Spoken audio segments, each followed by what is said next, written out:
Hi everyone, this is Kinjimo Vlogs, a Filipino actor based here in Jeddah, Saudi Arabia, and welcome back to my channel. Agad-agad gawa natin reaction video ang Barda compilation because why not? Ito yung mga crumbs sa All Out Sundays and may mga iba pa dito na hindi pa natin to na nagawa ng reaction video. So without further ado, let's start this. Dear, apat na video na nagtatalak ako. Sana naman hayaan nyo kung panoorin natin to. Okay lang ba yon? Lilipat pa tayo sa Facebook. Diyos ko, ang daming ganap. Anyways, without further ado, let's start this reaction video.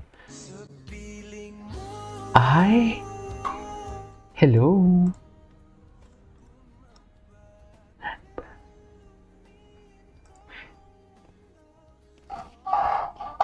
Si Barbie. Ay, medyo magkahit si Barbie and Julie. So, matangkad din pala si Barbie? Tama ba? Oh, party si Barbie. Ang ganda ni Barbie. Tingnan mo, oh. Ay, oo. Si Makmak. Ang The Boys Kids. Mga The Boys Kids. Tuwang-tuwa sila. Tingnan mo, oh. Ay, twinning color ja. Twinning, alam mo, magaling dito si Teacher Pring eh. Ang tiyaga din ito ni Teacher Pring eh, na maghanap ng mga twinning and mga couple, na mga outfit, sa totoo lang. I-stalk nga natin to si Teacher Pring. Gusto kong makita to yung, ay, di ba ang ganda ni Teacher Pring? Oh, kung yan yung teacher mo, hindi ka pa gaganahang mag-aral for today's video. Pero wait lang, ay, ang daming post ni Teacher Pring. Ay, sa Elias TV. Ay, ito yung legit mabango. Uy, kay di lang to. Na para bang may sinabihan kang hindi para bang may sinabihan hindi ka mabango, hindi mabango, Teacher Pring. Yung totoo. Ay, ang ganda nito. Okay.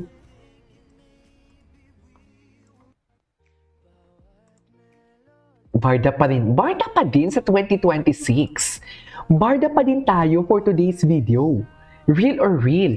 Wala tayong pinipilit na maging sila. Wala tayong pinipilit na kung anuman. Basta importante, Barda, let's spread happiness. Matatag pa din tayo. At hintayin natin ang pasabog nila. Diyos! Ayoko na magsalita. Itikom ang bibig at bawal umibig at baka madulas. Oh, gusto ko lang tatlo sila. Bakit ba? Willa David was spotted hanging out at War, Taiwan with his BFF and his wife. Didn't you know that they love me? Ay, yung totoo. Tama ang behavior, mami. Tama ang behavior. Tama yan, mami. Okay. Wait. Diba? Agassi Ching pa. Diba? Si Agassi Chin pa for today's video. Paano yan? Ay, maraming repost. Ay. I love it. Ay, magkaano sila? Totoo to? Andun talaga yung picture ni Ni Ginoo? Totoo ba yan?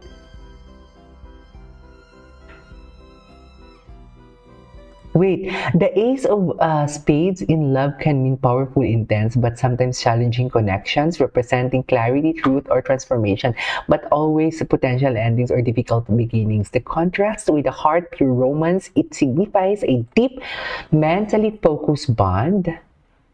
Mentally focused bond, honestly, of stark revelation. Gusto ko lang magpasa, assembling a sexuality or a romanticism, depending on the context. Okay.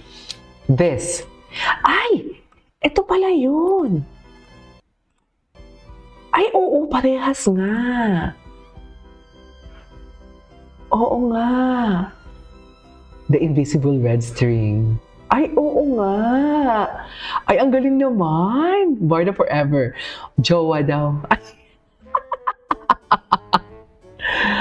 ayoko na mag-talk. Ay, wait, ano to? My love is Loki.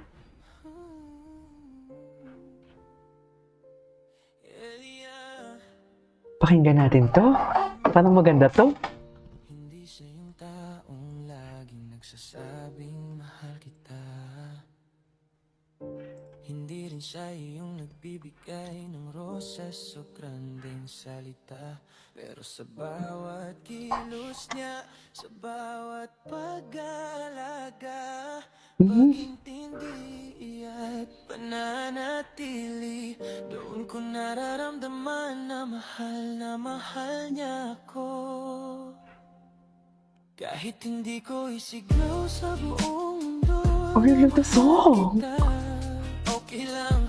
Nananayo ang balahibo ko. Pagmamahalan natin hindi kailangan ng maraming salita. Hindi man ipinapakita sa mga sinasabi, pero malinaw na malinaw sa mga ginagawa. Tahimik, totoo at sapat. Hindi siya maingay, hindi palaging napapansin. Walang matatamis na linyang paulit. Oh, may, what do you call this?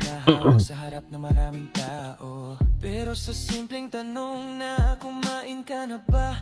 Sa pag-atid kahit pagod na siya. Sa pananatili kahit mahirap na. Doon ko nakikita ang tunay na pagmamahal niya. Hindi siya sanay magsabi ng mahal kita. Hindi siya sanay magsabi na mahal kita. Ito di napatunayan sa pag-unawa kapag tahimik ako. Sa pagyakap kahit wala akong masabi. Sa pagpili sa'kin kahit walang nakakakita. Kahit hindi ko isigaw sa buong mundo na mahal kita.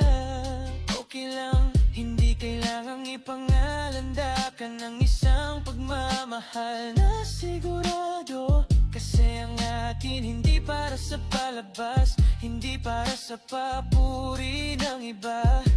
Ito'y para sa atin lang. Tahimik, totoo at malalim ang pagmamahal natin. Hindi nasusukat sa dami ng salita, kundi sa tibay ng pananatili. Hindi sa mga pangakong sinasabi, kundi sa mga pangakong ginagawa. Kahit walang I love you sa bawat araw, ramdam ko pa rin sa bawat kilos, sa bawat sakripisyo, sa bawat pagpiling mahalin ako sa paraan niya. At doon ko masasabi ang low-key love, ang hindi mainggi, ang hindi ipinagsisigawan. Iyon ang pagmamahal na totoo at pangmatagalan. Hindi ito paligsahan kung sino ang mas maingay magmahal. Hindi ito paramihan ng post, hindi ito paramihan ng salitang binibitawan. Ito yung uri ng pagmamahal na kahit walang nakakakita, kahit walang pumapalakpak, patuloy pa rin pinipili ang isa't isa. Hindi siya marunong sa matatamis na linya, minsan nga hirap pa siyang ipahayag ang nararamdaman. Pero kapag dumating ang araw na pagod, Anyways, tuloy natin ito mamaya. Ay, hello. Ay, ang gwapo ni David. Bakit putol? Anyways, ay 2025. Ang taong Anyways, that is our for today's video from, what do you call this? From a bar that is Kikipo Vlogs. See you on my next vlog. Bye!